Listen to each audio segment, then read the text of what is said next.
प्रतिबोधितं भगवतां नारायणेन स्वयं व्यासेन ग्रथिता पुराणमुनिना मध्ये महाभारतम् अद्वैतामृतवर्षिणीं भगवतीम् अष्टादशाध्यायिनीम् अम्ब त्वामनुसन्ततामि भगवद्गीते भवद्वेषिणे।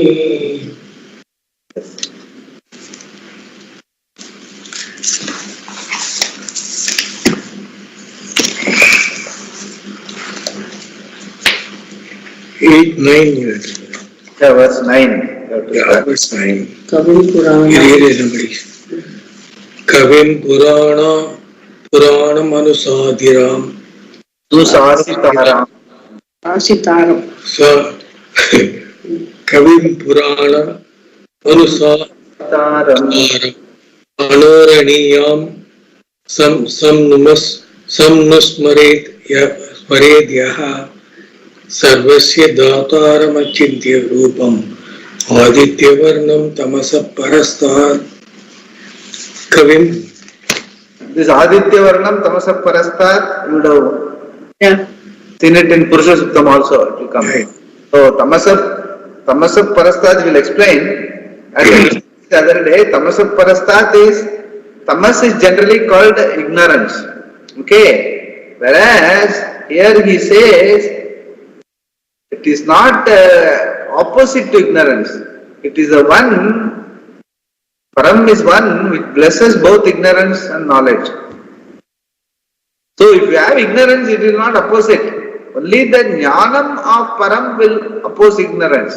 Whereas Param, Bhagavan, will bless your ignorance. That is why propitiation to Bhagavan will not remove your ignorance. It will just go on, it will be there. Only knowledge is opposed to ignorance. So if you want to understand, you have to pursue knowledge. Propitiation will keep you in good spirits, that's all. That is the difference. When it says Aditya Varnam Tamasa, anyway he will explain. Because there is a very famous statement, Aditya Varnam Tamasa Parastat comes in many places. Purusha Suktam as well as Sandhya Vandanam, somewhere it comes. Everywhere it comes. Yeah. Kavim, the one who is omniscient. Puranam, the most ancient. Sitaram, the one who rules everything. Anoha Aniyamsham, the one who is subtler than the subtlest. Sarvasya Dhataram, the one who ordains all. Achintya Rupam, whose form cannot be conceived of. Aditya Varnam, whose form is effulgent like the sun. Tamasa Parastat, the one who is beyond ignorance and knowledge. Yaha Anusmaret, the one who contemplates upon. Saha, he. Paramam, Parapurusham Divyam, the limitless self-effulgent person. Yati, reaches. This verse connects to the previous verse in this manner. The words that connect are taken from the previous verse. Yeah, Paramam Purusham Divyam Yati. It's coming from the same thing is connected here. Yeah. The one who contemplates upon the being, who is omniscient, the most ancient, who is the ruler, who is subtler than the subtlest, ordainer of all, whose form cannot be conceived of, who is effulgent like the sun, who is beyond ignorance and knowledge, he reaches the limitless self-effulgent person. Yeah, see, and that is why I always talk about this subtler than the subtlest. Anuro Naniya Mahato Mahiyan. In the sense, when you, even in terms of visualization in metaphysics and all that, when you reduce subtler than the subtlest, what it leads to is a pujyam, or what you call zero. We don't call it zero, we call it pujyam because the pujyam is the awareful being. Because zero means not existing, whereas I exist as the being, awareful being. That is pujyam. Pujyam means pujya bhavana. It is reverential. It is anuron aniyan mahato mahiyan. So, that from that only everything has come. Because, as I have always been, in that article also which I am telling, Nirvishesha alone can make all Vishesha possible. We will help you to be with all Vishesha at all points in time. So, the very fact you are able to perceive life moment to moment in all its facets is because you are Nirvishesha. Whereas every other species is stuck with a particular Vishesha. A species Vishesha, their world is only, dog is only dog world. And Devata also has only got Devata world. Whereas human being is the only being which is by understanding, he understands that he is a awareful being, Nirvishesha, and he looks at all Vishesha and forms an opinion, forms a world. If he doesn't understand, he forms a world which he thinks is real and he suffers. If he understands, still he will be able to be empathetic to the world around, other people, how they look at it, be empathetic, be compassionate. That daya and the kshama, all that will be there. You will be, in your awareful being, Paramam Purusham, at the same time you will be able to appreciate the world of others.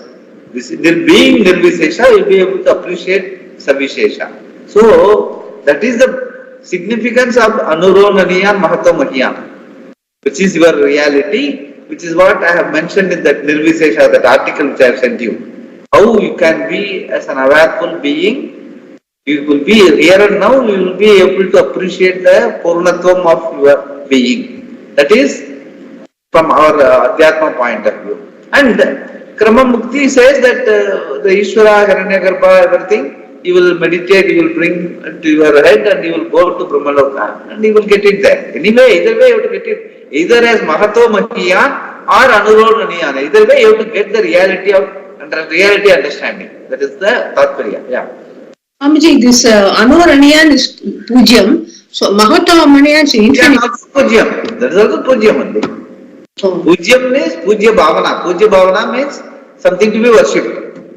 It is not zero or it is not the infinite is and is equal to the puja here. It is not zero. The infinite and puja are one and the same. There is no zero. There is no non-existence in Vedanta. Whereas there is all other philosophies, including science, they talk about zero and non-existence. Whereas even non-existence somebody has to see, no? For zero also has to be perceived by the being. That being is there. That is why you are able to say this is zero, this is one. So, that is the Tatparya. The sense, there is never non-existence, is never not there. The Naraha, which I have told you, Naraha is never not there. Because your being is always there. That is the reality. That is where that Anurodhaniyan, Mahato Mahiyan is repeated. The primordial as well as the puja, the being when you are in silence, the silent presence, the awareful being, Desakala Vastu Aparichinnam, which is not bound by time, not bound by space, and it is not an object. No thing. No thing is not equal to zero or nothing. It is not nothingness, it is not nothingness.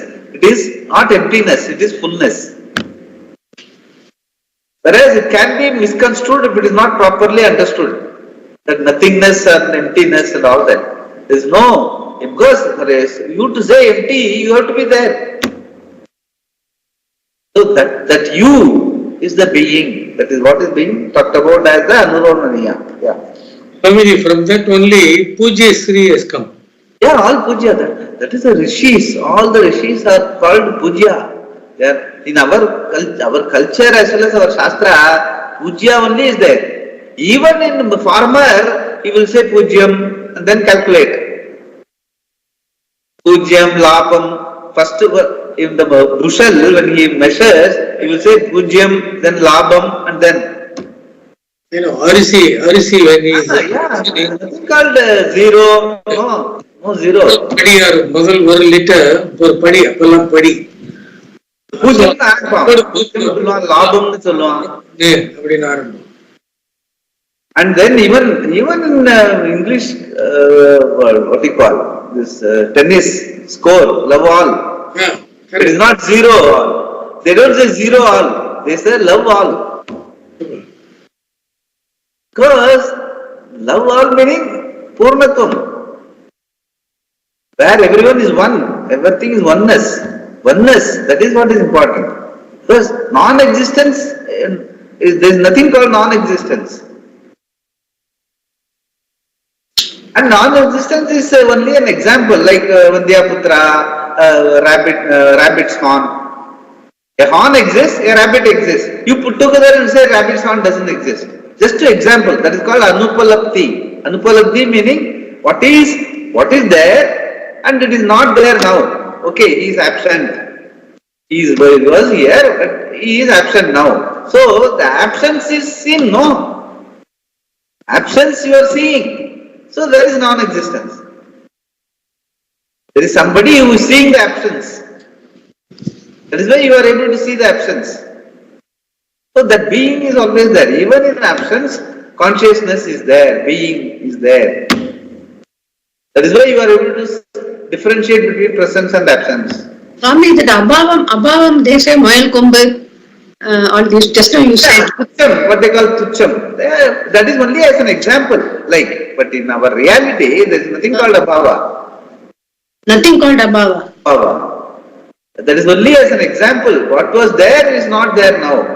Vandhya Putra meaning Putra is there, Vandhya is there, but the combination is not existing. No, my understanding was, it cannot, it is not possible. No? Vandhya Putra is not possible. Correct, not possible, correct. So that is what we say, abhava is not possible. So? There is nothing called abhava. In the sense, abhava is not impossibility. That is, impossibility is there, but not non-existence. There is nothing called non-existence. It is only impossibility. Abhava is impossible. It cannot be reckoned. But it cannot, such a thing cannot exist. It cannot exist. It doesn't exist. That is why there is impossibility. Impossibility is referred to as tucham and as an example. Whereas impossibility is not to be reckoned with in our life. There is nothing called impossibility. That they possible and impossible. Possible is Brahman. Yeah, basically, the impossible made possible is only by Maya. In the sense, because of the sense, everything exists, but exists as real. Sat is alone existing. Asat is only an appearance. That what comes and goes is only an appearance. You give it a name and form and you deal with it. Whereas Sat, the being alone exists all the time. So there's no abhavam actually. Yeah. In our literature, our culture, there is no abhavam. Abhavam does not exist. That is very important to understand, because there are philosophies which say that abhava. In our own these things, there are philosophies which says Nayayika, Vaisheshika and all that. If you say abhavam exists, what happens is, then there is no rationality in the sense anything can be called reality. If abhava is given existence, anything can be called reality. That is what they will say, like pot now when it gets broken, it becomes abhavam. So, like and clay also when it gets powdered, it becomes abhavam. Like that they will say that both abhavam and bhavam is possible. In that case, anything is possible. In the sense, there is no finality about life. So, when you go to Tarkasastra, they use abhava as a postulation. Like for example, 6 into 0 equal to 7 into 0. Okay, cut 0 both sides. Suppose 6 equal to 7. Okay. So, once you give a value for bhava, that 0, then no equation, everything becomes indeterminate, even in mathematics.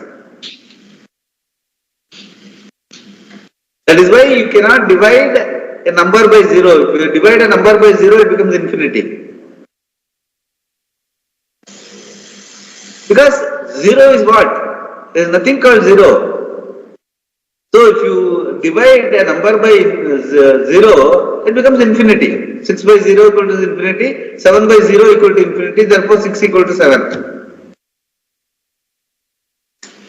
So even in mathematics, they have understood that the value of the Aryabhatta, when we talked about, he was the person who discovered zero, the Pujyam, but he called it as Pujyam.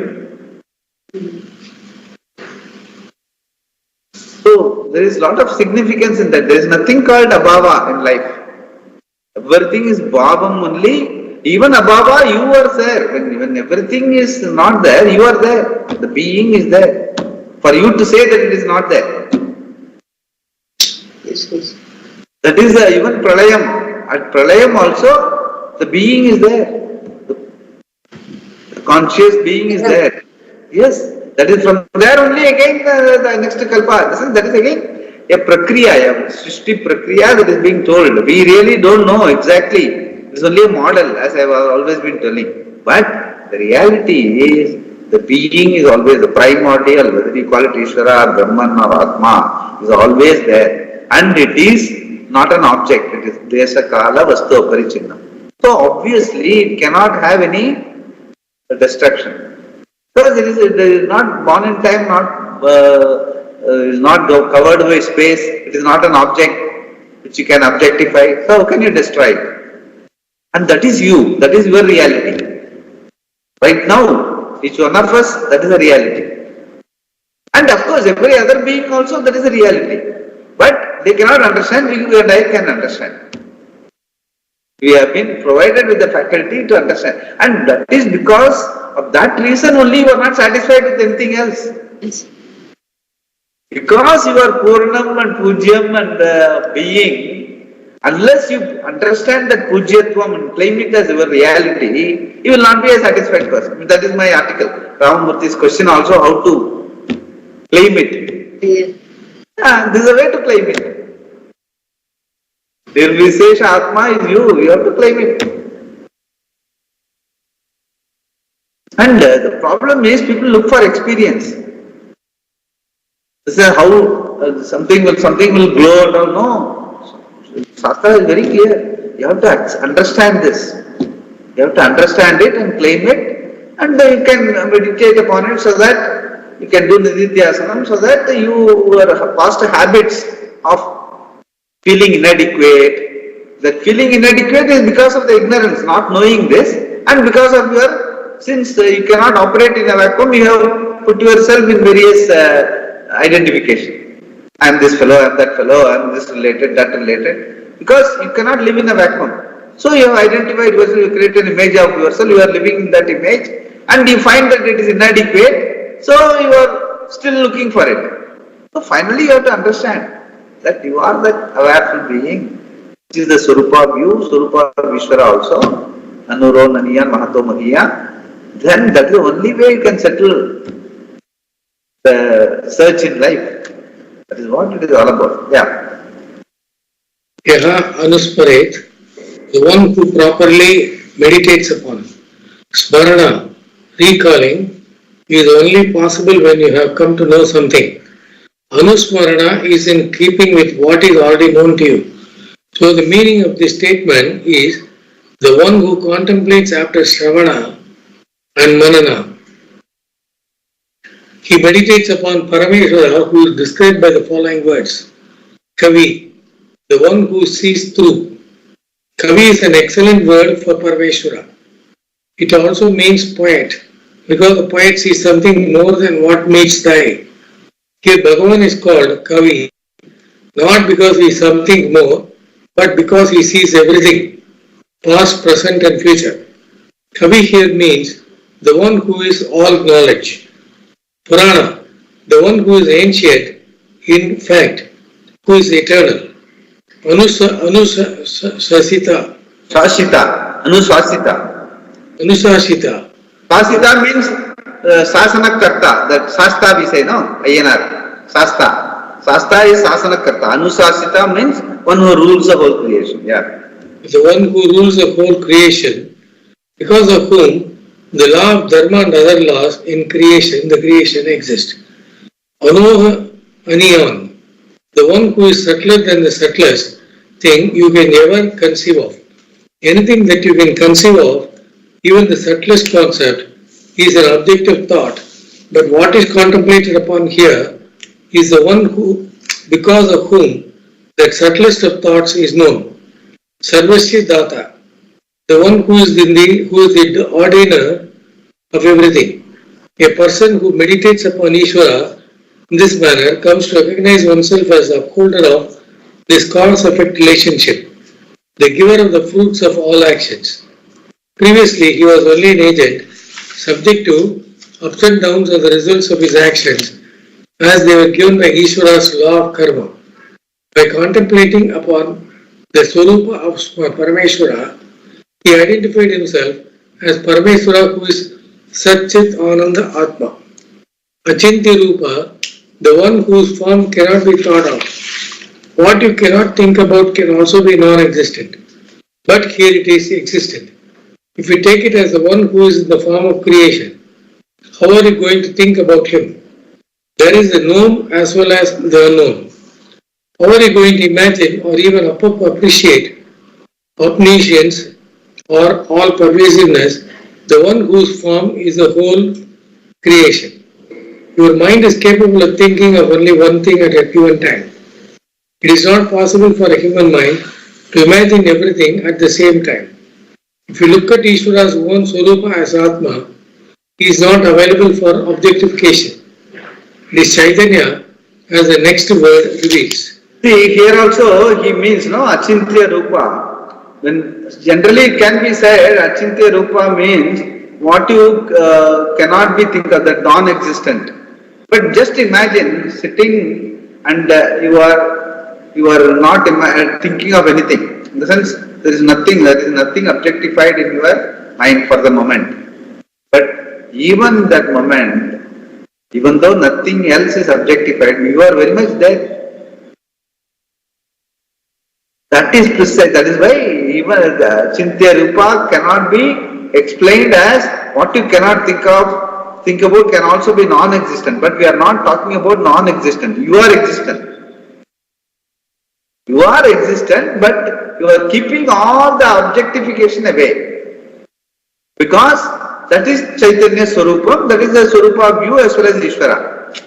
From there only everything emanates. That is why we are contemplating that way. Yeah. Aditya Varna, the one who has the appearance of the sun. The form of the sun is nothing but light. It is a light, it is not a light that comes and goes. It is always in the form of light and it illuminates everything. Similarly, this Purusha is in the form of consciousness, which is not subject to increase and decrease. Like the sun, it always illumines without any motive or intention. When we say it illumines everything, we are using a verb. It implies an agent. But here there is no agency involved. Its essential nature is to shine.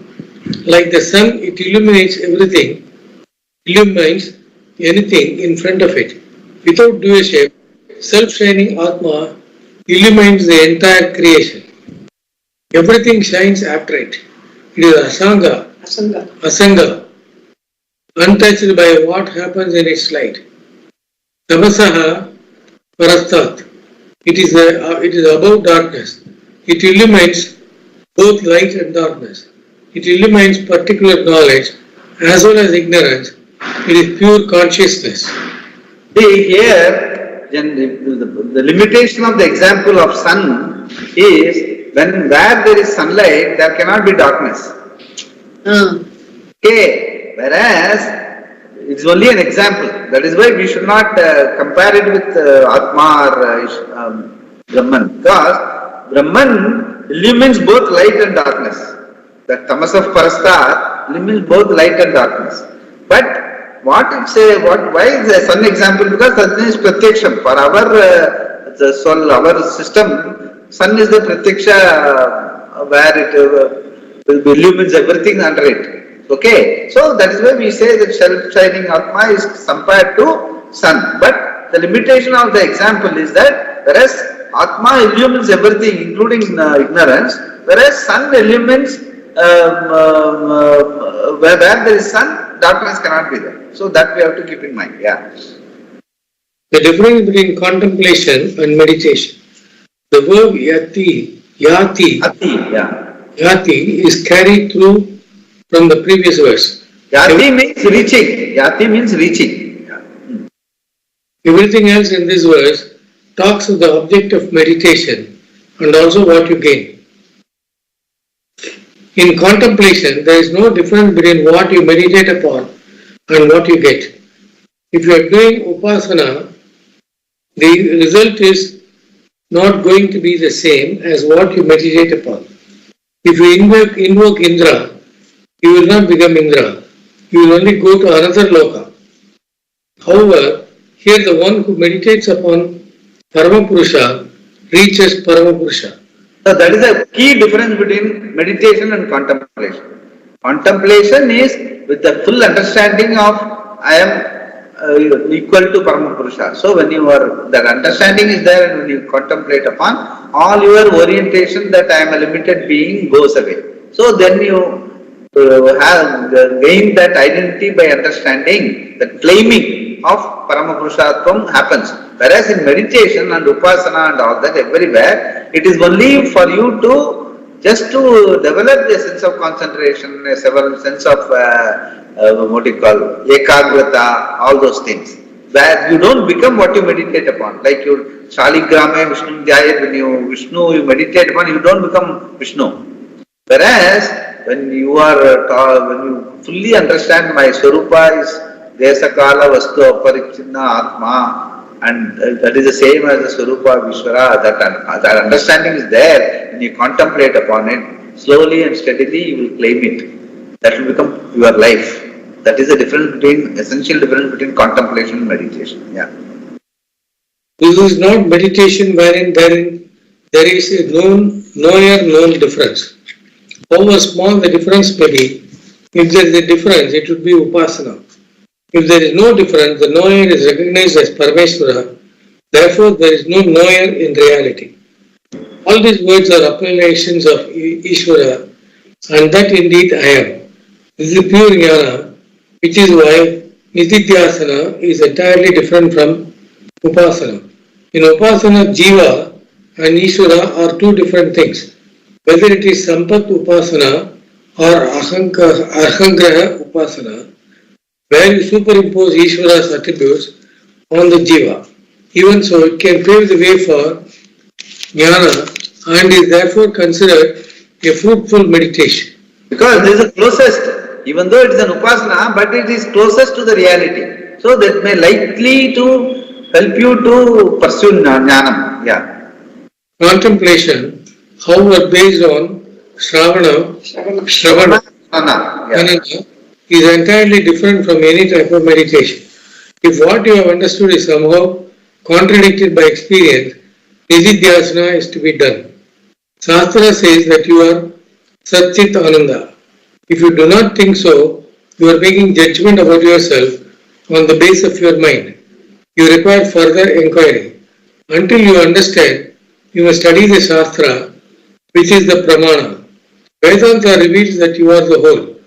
So you cannot say that you have studied Vedanta and are now turning your attention to something else to fulfill yourself. If you say that... Swamiji, so one, this contemplation, for the mind to contemplate, Chitta Shuddhi should be there. Padana, you will understand your... Chitta Shuddhi is already, it's all assumed. When you are already understanding, that means Chitta Shuddhi is there. That is why it is not you become Chitta Shuddhi and then start studying. That's simultaneously it has to be there. As you are, actually what they say, as you study Shastra, if you have that interest, you have the Shraddha in the Shastra and what the Pramana says, what the Guru says. Yes, this is the reality. I have to only understand it. That Shraddha itself will give you Chitta Shuddhi. Chitta Shuddhi is what? Chitta Shuddhi is the qualification, as I have been telling, the infrastructure for you to study. But once your Shraddha is there, once you slowly and steadily and your understanding improves, automatically Chitta Shuddhi will happen. And Chitta Shuddhi will help you to study further. Studying further will help you to attain Chitta Shuddhi. It's all mutually contributing. So we should not wait. I will first do all Samadhama and all that I will do, Ashtanga Yoga, I will get Chitta Shuddhi and then only I will start studying Shastra. No. Both have to go simultaneously. That is a thing in Vedanta. Since these things are not told in Yoga Sutra, will not say that. Yoga Sutra will say first Ashtanga Yoga, all disciplines. You have to, so many years, 30 years, you have to do pranayama. Another 20 years, you have to do asana. Everything. By the time you become old, you can just pray to Bhagavan and please take care of me in the next Janma. That's all. Whereas Vedanta study is not like that. You have to do simultaneously. Ashtanga Yoga is part of it, part of the preparation. Samadhama, Samadhanam, Chitta Shuddhi, all the sadhana, Chatushtaya, Sampanna is all part of it. As you study, as you understand, the Guru will help you to, as because that is why we say that pramata, that knower has to be kept aside. All your worldly knowledge and your intellect has to be kept aside. And you surrender yourself to the Guru and the Guru's buddhi will become your buddhi. And he will keep explaining to you what is the reality, what is your reality. Once you slowly and steadily your buddhi gets awakened to this reality understanding, then for you to study further, for you to have that internal infrastructure in your life, you have to bring in that internal infrastructure so that you will be able to spend time on with your Guru, study and mananam and all reflection and all that. You will automatically reduce your activities or adjust your activities in such a way that this is possible. That is yoga. Yoga means what? Preparatory. And it includes Chitta Shuddhi and all other lifestyle, which Swamiji talks about in those talks. Karma Yoga is a lifestyle. Well, Karma Yoga is for what? Karma Yoga is to facilitate study. So, the whole lifestyle will change. It has to change. If your interest and understanding grows, the whole lifestyle will change. People around you will be able to see that, no, this person is not useful for these things. You can't call him for a movie, you can't call him for a club, because his interests are different. So that has to, slowly it will happen. In the sense it is not forced upon anybody. It's a question of Shraddha, what you have. At all that basis it will grow. It happens. It happens in everyone's life who has really grown in this understanding. You can see that life, how they have moved away from the routine, mundane life, how they have slowly. It happens. It is natural. It is not forced upon anybody. And that is why there is a lifestyle kept, vanaprastha, sannyasa, and all are kept because there is in our culture, in our shastra, there is a provision for that. That vivikta desha sevitvam marati jana samsati. What we will study in the 13th chapter. How he will progress from the manitvam, adambitvam, like asking for respect from others. Or if I don't get that respect, I will force others to respect me, dambitvam. That is how we start our life. From there, finally we will come to Vivikta Desa Saivitvam Arati Jana Samsati. I want to be alone and I am not interested in being in the crowd. So automatically the progress will be there. That is Chitta Shuddhi. The whole qualification mentioned in the 13th chapter is full of how to progress towards this understanding. How to live a daily life which will be conducive to this understanding. And where you can claim your reality. And be. And just be. That's all. And once that understand that Purnatvam is there, and you will know that everything in the world is my own Purnatvam in various names and forms. Thereafter, perhaps you will relax. Once you are understanding and you are like Mahan, Mahans, all Puja Swamiji is a classic example. He went around the world and he taught so many people, helped so many people. But first you have to understand, you have to one up, you have to claim that reality of yours. That is the Mahatvam. Thereafter you can be free. So you have to understand first. You have to own up. This is a big thing. Like, it can happen at 30, 40, 50, whatever. And for certain people it will take a bit started, they would have started late. So by the time that is why even before death also, if you know also, it's still fine. For knowing and the nishtha, the vision, there is no age is not the thing. Oh, okay, for you to become an acharya or a mahan, you have to be early in life so that you can be useful to the society. That is a different thing. But as far as we are concerned, in the sense we are not, we don't have such agenda. Like, I want to become a great acharya, I have so many disciples, I should have so much ashram. Those are all not the criteria. Understanding life is the criteria. And that is there for everyone. Born a human being, that is your birthright. So that is what we should be looking at. So we should not be worried about who does what and all. No, just keep progressing. Continuously keep watching what is happening in your life and progress. If you say that in spite of knowing Atma, you do not see that you are Ananda, logically it cannot be true. But experientially, there seems to be a condition wherein there is knowledge, and at the same time some problem in owning up the knowledge. You cannot say you do not know, nor can you say you know that you are Brahman, because you have problems. You have to eliminate the abstraction, which is a condition of the mind that seems to stand against the very knowledge that you are free. That knowledge seems to be affected by a process of habitual thinking, which you take care of in a variety of ways. The main way is nididhyasana. Contemplation upon the knowledge, I am Ishvara, is not an action. Whether a statement of fact is repeated or contemplated upon, no result is produced because it is Siddha Vishaya, as already accomplished fact. It is important to know an already accomplished fact is not the result of an action because it is not produced. Karma can produce, modify, cleanse, or help you reach something. Karma can be of the following four types. Utpadya, that which produces something. Vikarya, that which modifies something. Samskarya, that which cleanses something. Apya, that which helps one to reach something.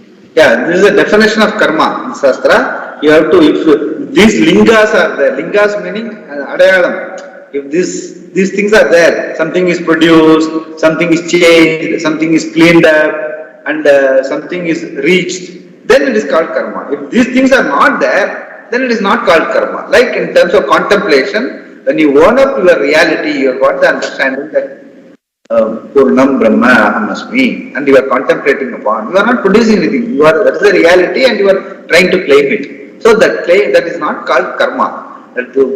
Contemplation is not a karma, whereas upasana is a karma.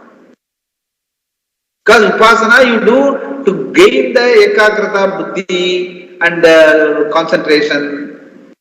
Okay, or sometimes Ishvara upasana meaning to gain the grace, all those things. Because you want to gain something. So, since apya, you are trying to gain something, it is a karma. Whereas contemplation is the already known fact you are trying to claim. You are not producing anything, just be there.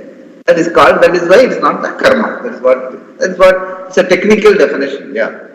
What is vikarya? Modifying something means? Change. See, vikarya means changing. Samskarya is cleaning, vikarya is changing. Change, any change produced. It is also called the karma, is part of the karma. Like, change produced means the result of the karma. Yeah, it's a result of the karma. In the sense, like your, like what you call, like milk getting converted into curd. Oh, that's vikara. It's a vikara. So it's there is a karma involved there. Oh, okay. That's how it is. Yeah. The fact is, Atma is Brahman. In a statement of fact like saying fire is hot, this fact is not produced and therefore not a result of karma. As a statement of fact, it is to be merely understood. Similarly, the statement, I am Brahman, is a statement of fact that needs to be understood. There is nothing to be accomplished by karma here. Shravana, Manana and Nididhyasana or a threefold means to understand this, and it is adequate. Nididhyasana is a contemplation in keeping with the Shastra. Therefore, Krishna says here that the one who contemplates on Parameshwara in this manner, that is in keeping with what is said to be said in the Shastra, reaches that Parameshwara, Ya Kavim Puranam, Yes, he has quoted the verse. He has quoted the verse here. Kavi Manusa the whole verse he has quoted here. Yeah. This is knowledge. Krishna starts by saying that the one who knows him is as Ishvara, being always in him, comes to him after death. There is no rebirth for this person. The sense comes to him after death, meaning the individual, the jiva thereafter is not there. There is what they call the Karana Sharira. Karana Sharira meaning there should be a nucleus with some samskara, papa, punya, and a person should be there, and then only he can take another birth. The body will go to the elements, and the Sukshma Sharira with all those Karana Sharira, Karana in the sense plus minus and all that, will carry it and take another birth. But here this person is already understood. There is nothing else. There is only the Desa Kala Vastu Apachina Parichina being is my reality. Once he has understood, there is no person. So once he dies, again the body will go to the elements, join with Ishvara, and that's all. That is what he means when he says, he will come to me. Come to me means the body will go to the elements. It will join Ishvara. That's all. There is no person to take another birth. That's how it is. Yeah. There is no rebirth for this person, and another person who contemplates upon him as Ishvara, having gained from Shastra the knowledge that Atma is Parameshwara, contemplates upon that. He is the Paramapurusha that he is contemplating upon, and he too does not come back after death. Then there is another person for whom the contemplation is coupled with yoga, specifically pranayama. He is discussed in the next verse. He also reaches Ishvara because of his contemplation. All these possibilities are mentioned because there are obstructions which are different for different people, and they have to be tackled differently depending upon the person. A seeker uses yoga, various forms of upasana, and anything else that is necessary to remove obstructions. Swamiji, I have a suggestion. Yeah. This verse 9, we have read so many things. It's true, it was heavy. Can you just summarize or put that into a small capsule?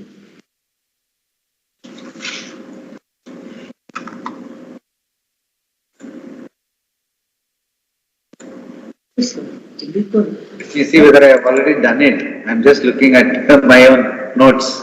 If I have already done it, I can straight away.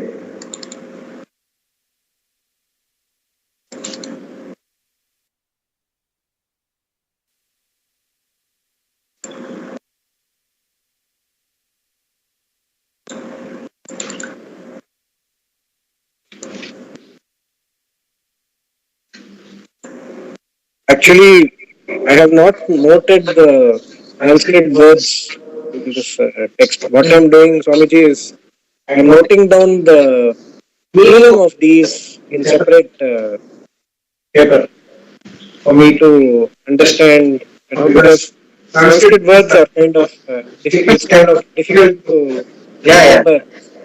We will do that.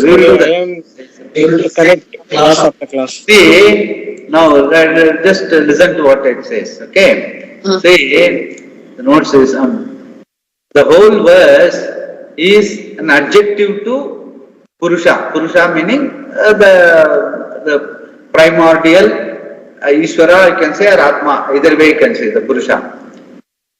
So the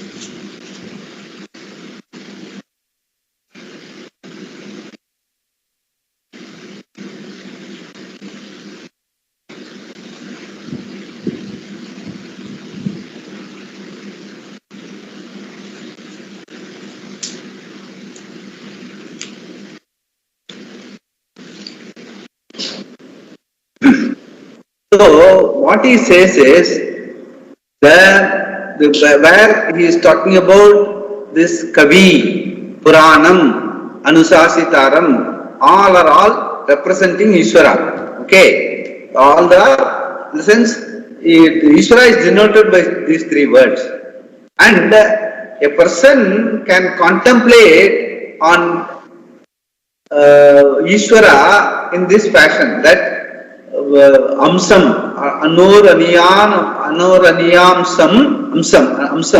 Amsam means the Bhavana, Anusmare. He looking at Ishvara as Kavin, Puranam, as Anusasitaram, as I said, is a Sasana Karta, Karma Paladata and Karma Jaksha, all karma is surrendered unto him. He is the person who is ruling all the karmas, and he is the person who gives the pala of all the karmas. So, Anusasitaram.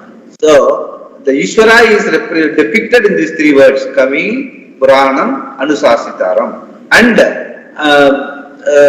it's an amsam of Anuronaniyan. That is, Anuronaniyan means the subtlest of the subtlest, that is a being, my own being. So, my own being is Ishvara's Rupam. That way, it is a contemplation. Contemplation can be, as Swamiji has told, that if you have the full understanding, that because of the 6 chapters we have done, that the same, my own Swarupa also is the same, that Anuronaniyan meaning, Desakala Vastu Aparichinnam, the not bound by time, not bound by space, and not objectified, that my own being, the silent being, if that is understood, he will join me as this thing. But if he has not understood, even as a contemplator, suppose this is, he has not understood the full,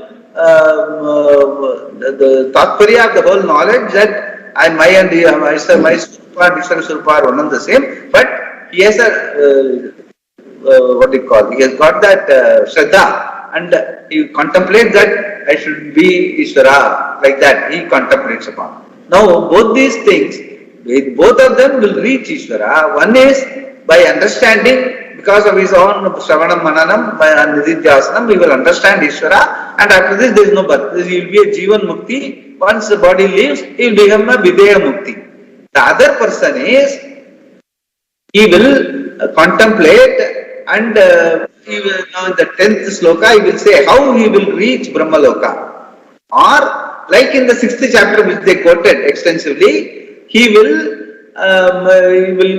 as a yogi, he will leave this body and come back, take another body, and continue the study under a guru, and get that knowledge and go away and become one with Ishvara. So the 3 possibilities are there. One is a contemplative person gaining, because of this already understood, and doing after Shravanam Nididhyasanam, he contemplates and he becomes a Jivan Mukti and Videga Mukti. Another person contemplates, is still not understood, is a yogi, like Patanjali Yoga Sostra, Yogi and all that, that 6th chapter, whatever, Ashtanga Yogi and all that, he what is Drashtuhu, what is Patanjali Yoga Sostra says, Drashtuhu Swarupe Avasthanam.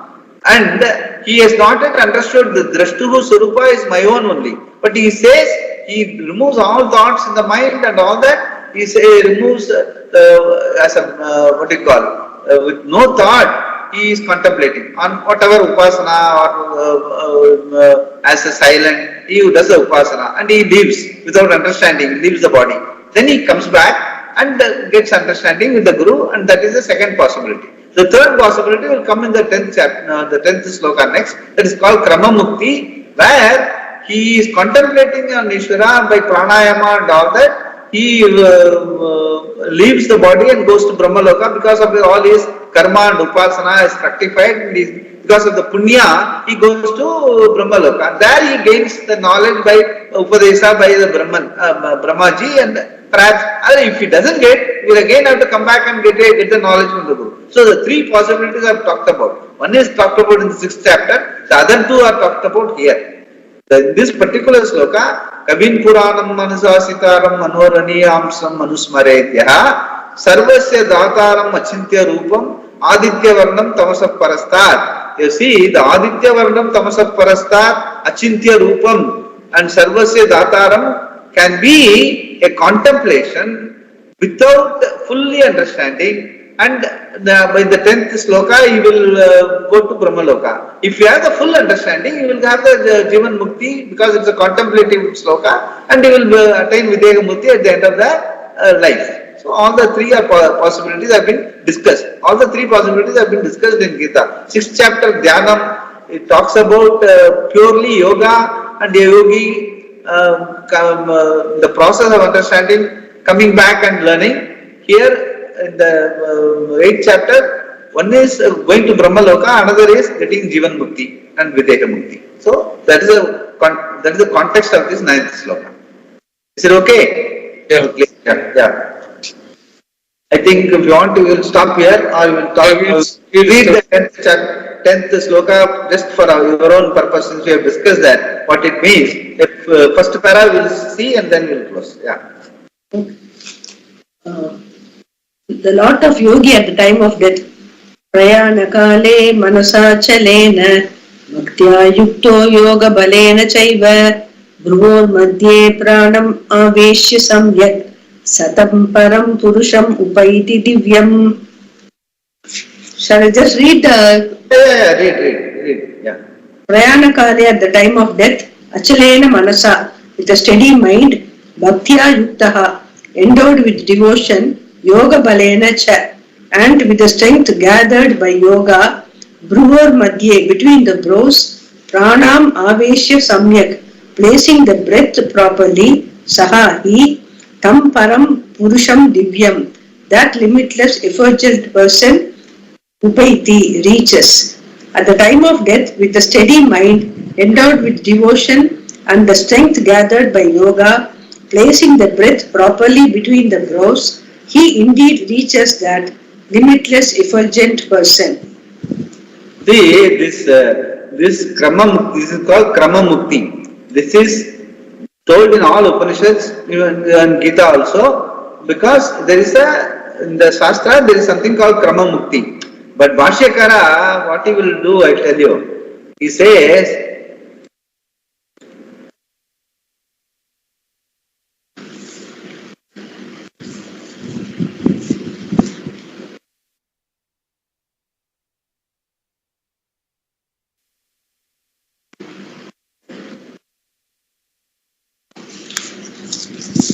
see, just I will read out this and then we will go. Yoga balena pranam Sushumna Nadya, that is, the Sushumna Nadya is that somewhere a Nadi which is at the center of the head and all that. Urdhva Gaminyanadya Bruvor Madhye Sahasrara, it's also called Sahasrara. In the temple also, what we, before we do the Kumbhabhishekam, no, at the head of the Kumbha, there will be a small opening, and in there only the Kumbha, that Kalasa will be kept. That place also is called Sahasrara. Like body is a temple, this is a Sahasrara, there also in the temple, that is also called Sahasrara. Sahasrara means there is it's a name. Sahasrara Teji. Through that, the fellow will lose, he will, Krama Mukti, his prana will go. This is a meditation based upon certain pratika. Omiti Dhyanam reaches the same Purusha, Kramena, Brahma Loke, Brahmana Upadishta. There, Brahma will teach him, Upadishtaha Sanna. Brahma, he will go to Brahma Loka and he will get Brahma Jnanam through Brahmaji. This is only Shraddha, Shastra Vachanat, because there is no explanation for that. Because there is no reasoning or understanding for this, even in the Shastra. It's just told. That's why he says, Shastrakara, that is, Bhashyakara himself says, this is only Shraddha, Shastra Vachanat. He will say it's a Shastra Vachanat, he will not give any explanation. Because of this Shraddha only, one takes to apat sannyasa. Deliberately one leaves prana. In those days, olden days, he used to do that. When a person becomes very old and all, no, he has lived a reasonably sastric life, they will take him to the bank of the river, they will make him sit and they will break a coconut on his head. Finally his prana leaves. That is called apat sannyasa. Okay, deliberately one leaves prana. Then there again,